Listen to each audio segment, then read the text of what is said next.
One day the plant looks strong. The leaves are upright. The color is deep green. It has been growing well for weeks. Then you move it. Within a few days the leaves begin to droop. The edges turn soft. The stems look tired. By the end of the week, it seems weaker than before you touched it. This is something many gardeners see. The plant looked healthy for months. But after transplanting, it struggles in less than 7 days. There is one simple reason this happens. And there is one small adjustment that can change the way your plants recover. After watching backyard gardens for decades, one pattern repeats again and again. The plants that survive best were not rushed during the move.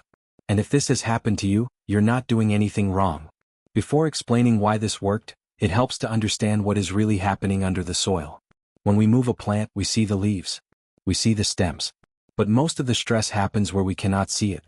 The roots are gently holding the plant in place. They are spreading through the soil. They are finding moisture and nutrients. They are balanced with the leaves above. When the plant is lifted even carefully, many tiny root hairs break. These fine roots are the ones that collect water. They are delicate. They cannot be seen easily, but they matter deeply. At the same time, the moisture balance changes. The old soil may have held water in a certain way. The new soil may drain faster or slower. Even small differences can feel large to a plant. Sunlight can also shift. A plant that was partly shaded may now face full sun. A plant that was protected from wind may now stand in open air. All of this creates what we call transplant shock. It is not dramatic. It is quiet. It begins below the soil before the leaves show any sign. Survival is not about moving quickly. It is about keeping the roots steady. Grandma understood this in a simple way. She refused to rush. When it was time to move a plant, she did not lift it the same day she decided. She prepared it first. She believed that the plant should be calmer before it was disturbed. She reduced stress before the transplant, not after. Many gardeners focus on what to do once the plant is already in the new hole. They water. They press the soil. They hope for the best. Grandma started earlier. She watched the plant a few days before the move. She made sure it was not dry. She did not let it sit in heavy water either. She aimed for steady, balanced moisture. She also paid attention to the leaves. If they were under strong sun every afternoon, she gave a little temporary shade for a short time before moving day. Not heavy shade. Just enough to ease demand. The goal was simple. Lower the plant's stress before touching the roots. This small shift in thinking changes everything. In the 3 days before transplanting, the focus becomes quiet preparation. The soil around the plant should feel slightly moist, not soaked. When roots are gently hydrated, they are more flexible. They are less likely to snap sharply. At the same time, reducing leaf demand helps the plant conserve energy. If a plant sits in strong sun in a hot climate, giving it light shade for a short period allows it to slow down. It does not need to push as hard. In very warm regions, this preparation matters more. Heat pulls moisture from leaves quickly. A stressed plant in heat struggles faster. A few days of easing sunlight can make a noticeable difference. In cooler climates, stress may be less intense. But preparation still supports stability. Cold air can slow root repair. Balanced moisture becomes even more important there. If this feels slow, that's okay. Transplanting is not a race. Plants do not measure time the way we do. They respond to conditions. There is one mistake that causes many losses, and it often comes from good intention. A gardener decides to move a plant. The new hole is dug. The plant is lifted. But the new soil is very dry. Or it is very different in texture and moisture from the old soil. Roots that were sitting in gently moist ground suddenly touch dry, loose soil. Or they enter heavy, packed clay that holds water longer than before. This sudden change can feel like a shock wave. Water moves differently. Air moves differently. The roots must adjust quickly. Sometimes we press the soil down too firmly around the base, thinking we are helping it stand strong. But tight soil reduces air spaces. Roots need air just as much as water. It is not about blame. It is about awareness. Matching the moisture level of the new hole to the old root ball helps ease the transition. The plant does not feel a sharp change. Another quiet factor is soil temperature. Early spring can look perfect. The air feels fresh. The sun is gentle. But the soil underneath may still be cold. Cold soil slows root repair. A plant moved too early may sit still for weeks, unable to grow new roots quickly. In peak summer, the opposite happens.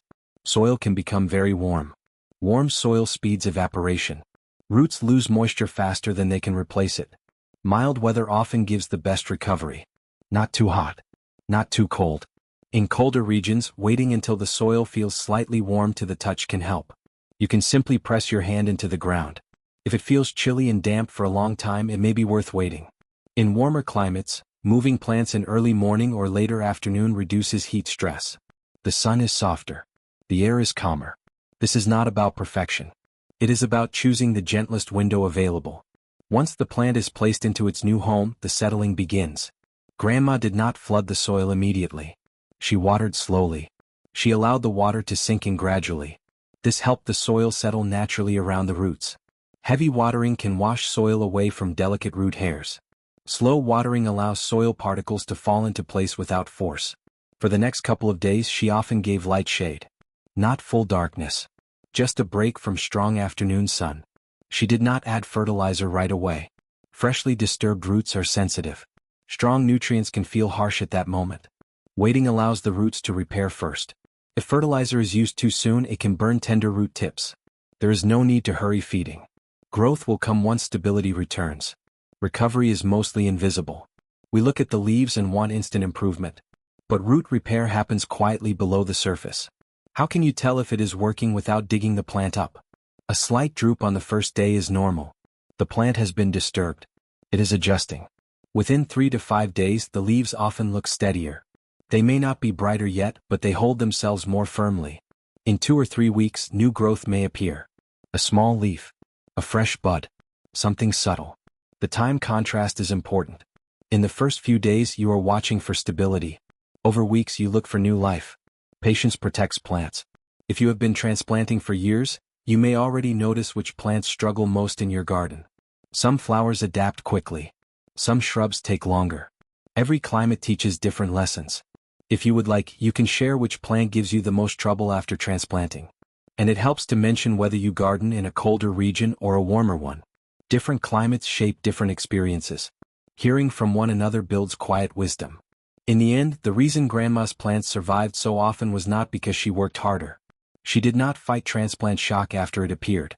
She reduced it before it started. She slowed down. She prepared the plant. She chose mild weather when possible. She matched moisture. She avoided heavy pressure. She let the plant settle in its own time. There was no drama. No rushing back and forth. Just observation. Plants are not fragile in the way we sometimes think. They simply respond to change. When change is gentle, recovery is smoother. Transplanting does not require strength or speed. It requires steadiness.